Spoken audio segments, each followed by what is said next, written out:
use a couple different ingredients that a lot of people use.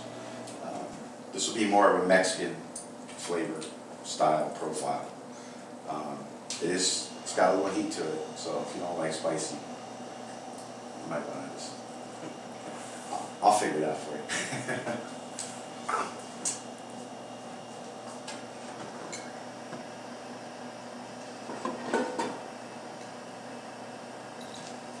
We're going to start off with some sweet Vidalia onions. Just going to dice them up.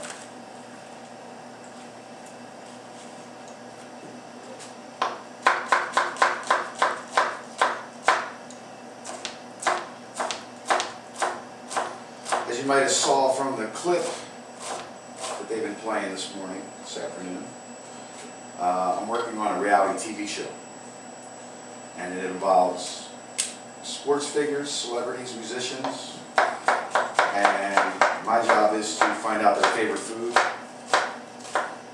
and put my spin on it and cook for them, and also interview them and find out what their lives are like and what they do.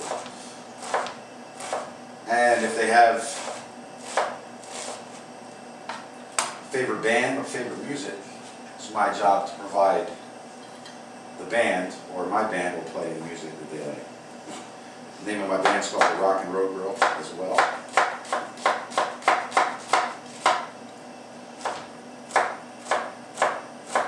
We'll be down in Clearwater Beach, Florida, in about 7 weeks to film the first 2 episodes. So it'll be a nice time to get out of the cold.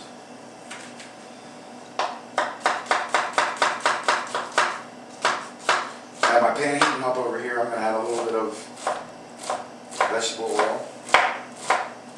Now, a lot of people, when they make chili, they start off with the meat. I kind of do it backwards.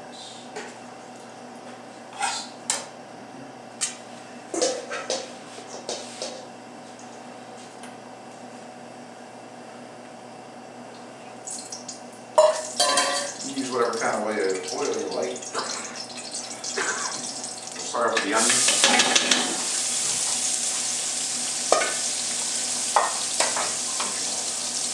I have some peeled garlic here. I'm just going to mash it out and then do a little chopping on it.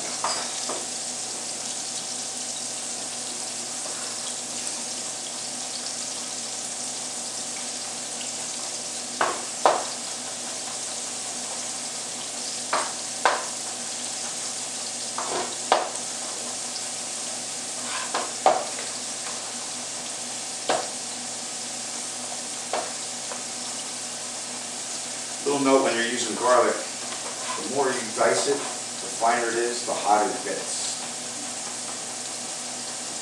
And I already have a lot of heat going into this pot today, so I'm not going to chop it up too fine.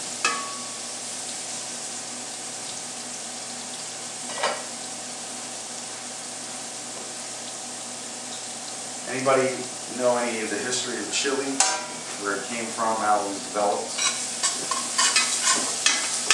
Well, there's quite a few different stories. The one I like the best is the guys at the Alamo. All they had to eat was rotting beef, and to make it palatable, they took the beef, cooked it down, and they added all these spices to it, and basically washed out the flavor of the beef. And kind of a tough way to eat.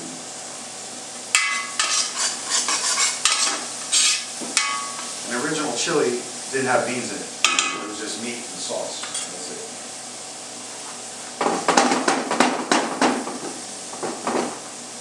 They used to take, they had a lot of dry beef, a lot of beef jerky and things like that. They'd actually compress that down, make it into a paste.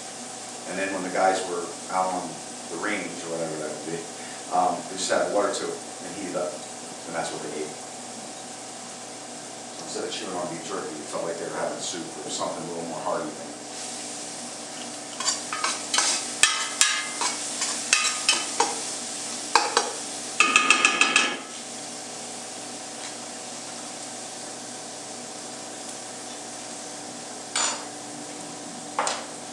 To that, I'm going to add a couple Fresno chilies. These are sweet red chilies. They don't have any heat in them. But anytime I use peppers, I always take the seeds out. And if you use jalapenos like I'll be using, I'll show you. But there's a stem line that runs down the pepper. The seeds and the stem line are what have 98% of the heat. So if you remove that, you get the flavor of the pepper, but you don't get the heat.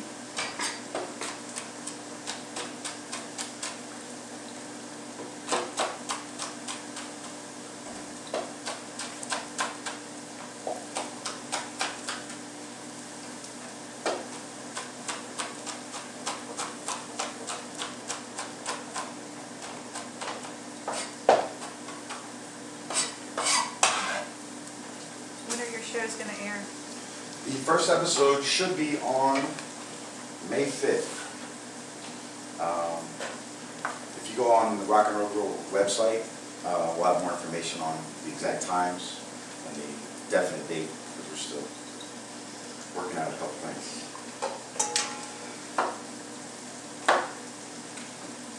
Next, I'm going to add some jalapeno peppers. These I want to make sure that I get this stem out.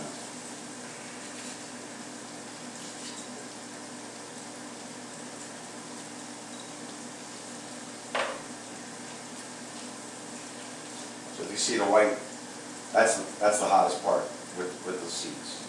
So if you get that out of there, even if you don't like real spicy, but you like the flavor of jalapenos, it's a good way to get the heat up.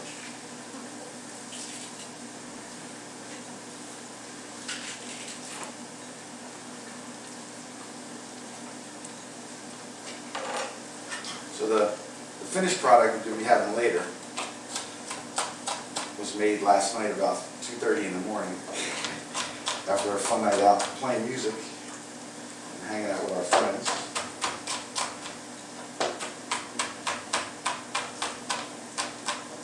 And that cooked till about 5:30 this morning.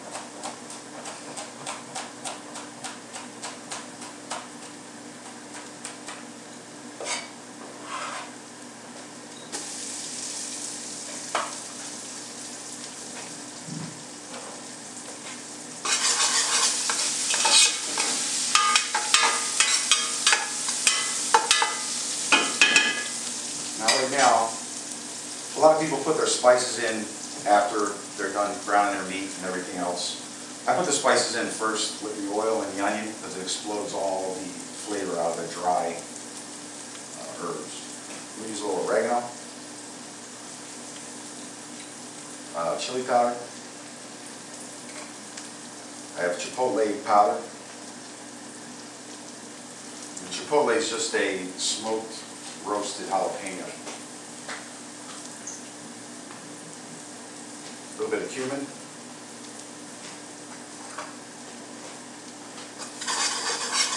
Be careful of this step because if you finish too hot, then you'll get a burnt flavor because the herbs will take on that burnt flavor. Right now, I got a little ground pork. I'm going to add that in. And ground beef. How'd you get into cooking? Is this something you like to do? I grew up, like I said, I grew up in Burlington. One of my first jobs was at Wedgewood Farms over on Route 541. I started there as a busboy. And within about 2 months, after a couple weeks of busboying and 2 or 3 weeks of working the dish room, I decided I didn't want to do either one of those things. So I started watching the guys cooking. And within about 2 weeks of watching them, I pretty much figured out what they were doing. And I wound up working there almost 8.5 years on and on. By the time I was 17, I was running the whole operation.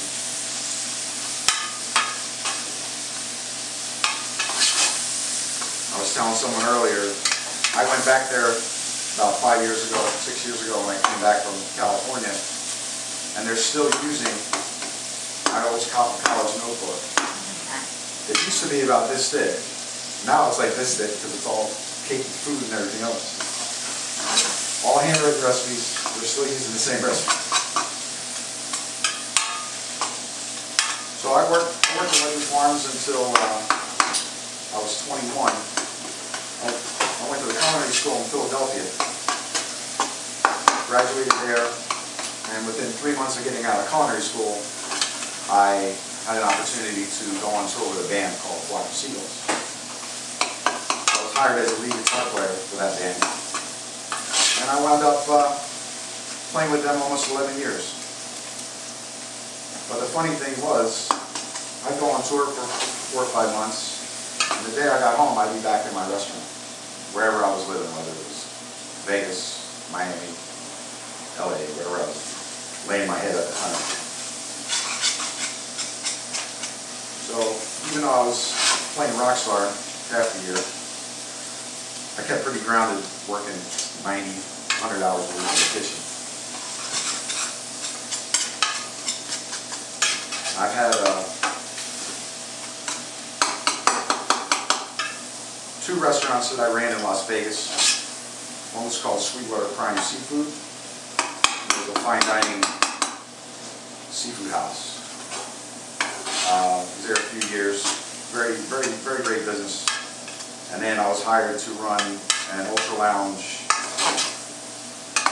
upscale dining restaurant in Palm Springs. And was there about 2 years. Then about 6 years ago, I moved back to New Jersey. That's where the folks still watch those. After all that running around, it was time to come home for a little while. Mythical weather. What's that? Mythical weather.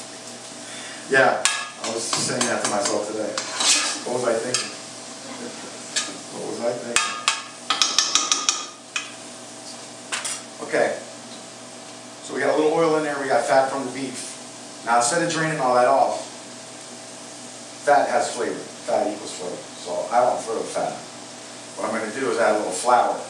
That's going to help tighten it up. So you want to have a real loose chili. Not a whole lot. If you guys want this recipe, as of Monday, if you go on to rockinroadgrill.com, I'll have the recipe all measured out and all that stuff. I'm not a big fan of measuring. That's why I don't bake. It's too much chemistry.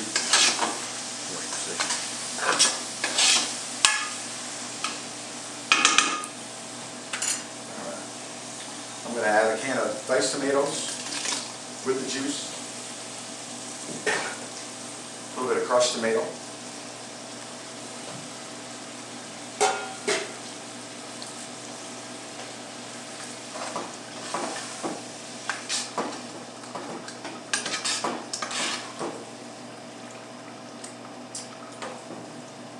Now from here on out, you can put anything you want in it. If you like eggplant, put eggplant in it. If you don't like beans, whatever you like. Chili is another, it's like jambalaya, it's another melting pot of food, or the kitchen sink of food as I would call it. I got some red kidney beans.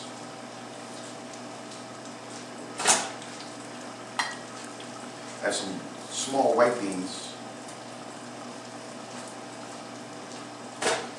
And I have some pozole, which is just ground corn and it's made and processed into little corn kernels. And it tastes like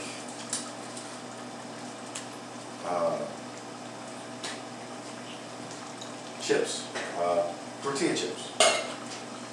Some recipes I use raw tortilla chips as well. That'll help thicken the chili up a little bit too.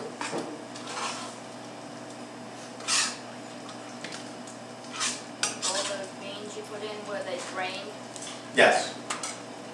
Yeah, that's the only thing I drain. I leave a liquid in the tomatoes. I have some frozen corn.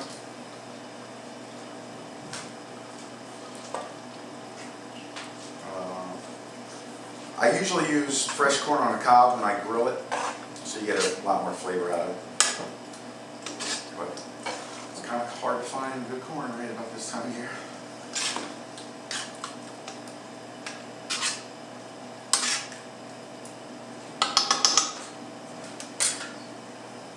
Got a little black pepper, a little bit of apple cider vinegar. This is just powdered beef base. It's just going to give it a little more depth of flavor with the beef that's already in there. So I haven't put salt in because the beef base is real salty, so I'll taste at the end and I'll adjust the flavor if need be. A little bit of brown sugar.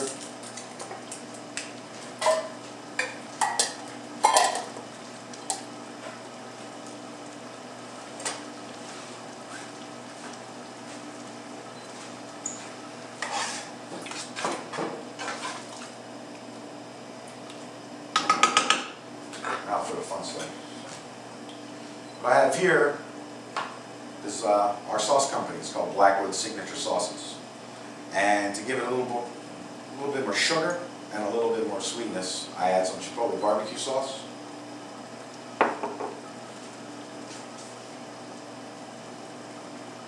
That'll also add a little bit of depth in the color.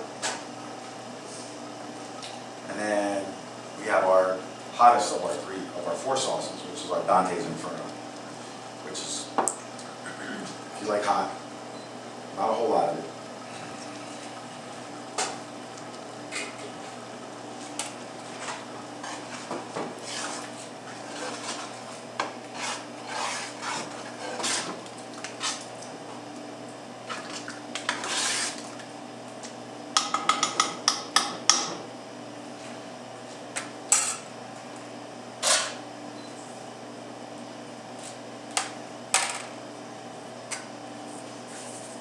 Add a little salt.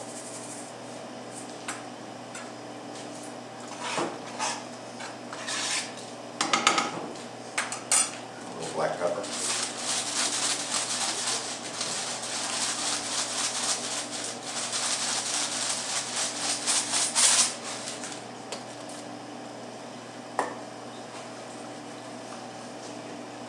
And that's it.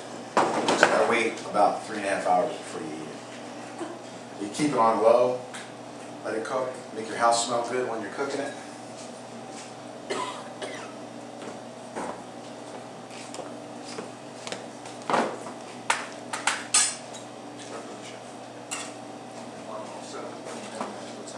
Gotcha. So like I said last night in the wee hours of the morning, this chili was concocted. Now for garnish, after it's all cooked, I like to add a little frizzled onions. All that is sweet onion wedges, dredged in a little bit of buttermilk, seasoned with salt and pepper, dredged in flour, and then deep fried. If you don't want to go through all that, just buy the crispy onions you use for your green beans that you make every Christmas. I'm going to make a cilantro sour cream, which will also go on top. I'm just going to take some sour cream,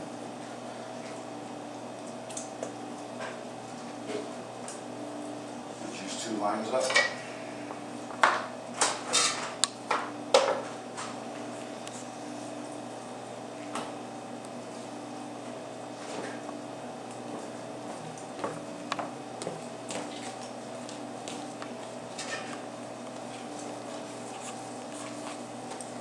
Anybody a fan of the band A Flock of Seagulls by any chance?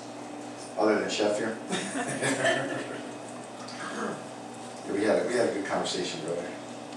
It's as good as me in trivia. That's tough.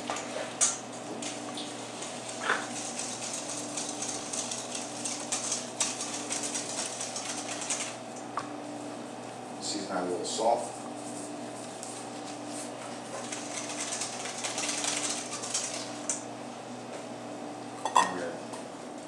Chop up some fresh cilantro. Make sure when you use cilantro or any of your fresh herbs that you rinse them very, very well. Cilantro especially, because you don't want to go through all this trouble and then eat sand in your dish.